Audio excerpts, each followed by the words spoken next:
C'est parti pour la fenêtre transfert donc dañuy ànd ak yéen jox leen les détails yi nga xamante ne day concerner les joueurs de l'équipe nationale du Sénégal. Donc il y a des contacts ay transferts yi nga xamante ne commencé nañ ko di évoquer venant de plusieurs clubs. Dañ koy commencer ak Nicolas Jackson.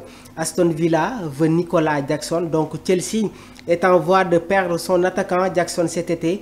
Donc le Sénégalais serait vivement convoité par un club anglais qui en fait une priorité.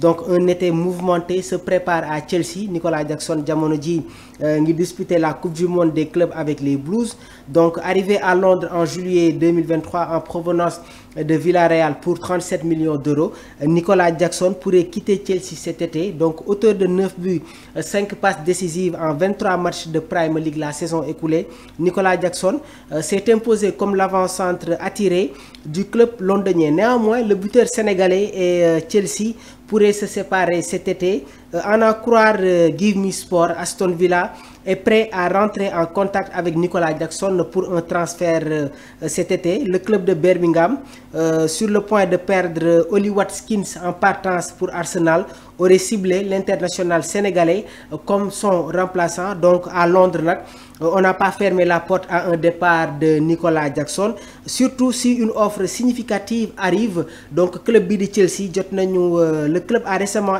acté l'arrivée de Liam Delap en provenance de Ipswich Town et compte l'installer comme titulaire. En plus, les Blues ñi ngi ciblé d'autres attaquants comme Victor Osimhen ou tamit Victor Boniface. Donc est-ce une bonne destination Nicolas Jackson ndax dafa war a quitter Chelsea dem fële nga xamante ne moom mooy Aston Villa?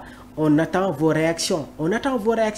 Est-ce que Nicolas Jackson dafa war a quitter Chelsea dem fële nga xamante ne moom mooy Aston Villa, wala est-ce que dafa war a toog Chelsea montrer ses capacités, montrer tout son talent pour être un titulaire indiscutable au sein des Blues? On attend vos réactions. On va enchaîner avec une autre information qui concerne le blocage. Le blocage concernant le transfert de Habib Diarra à Leeds.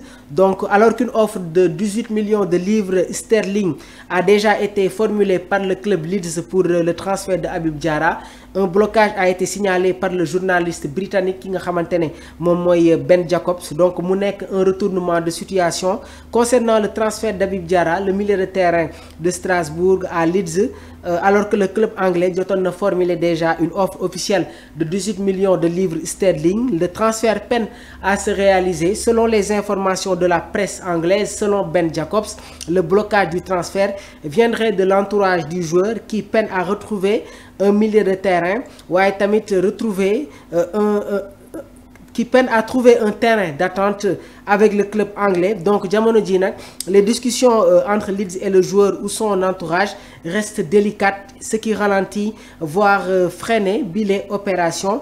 Toutefois nag le président du Racing Club de Strasbourg muy Marc Keller jot na confirmer lundi dans l'Afterfoot sur RMC que son capitaine va bel et bien quitter le club cet été. Donc mu nekk tamit information bi nga xamante ne confirmée par le président du Racing Club de Strasbourg muy Marc Keller bi nga xamante ne annoncé ne le départ du capitaine de Strasbourg cette saison muy Habib Diarra. L'autre transfert day concerner tamit Yann Diouf nekk portier ci équipe bii di Stade de Reims nekk tamit international sénégalais. Donc jamono ji nag concernant le mercato, le RC Lens en discussion avec le Stade de Reims pour recruter Yann Diouf. Donc est-ce que Yann Diouf dafa war a quitter le Stade de Reims pour dem fële nga xamante ne moom mooy équipe bii di RC Lens? Yann Diouf qui est le capitaine de cette équipe de Reims. Donc mu nekk tamit une information donnée à l'instant par Wivsport confirmée par les autres plateformes digitales sportives. ñu ngi leen di jaajëfal bu baax a baax.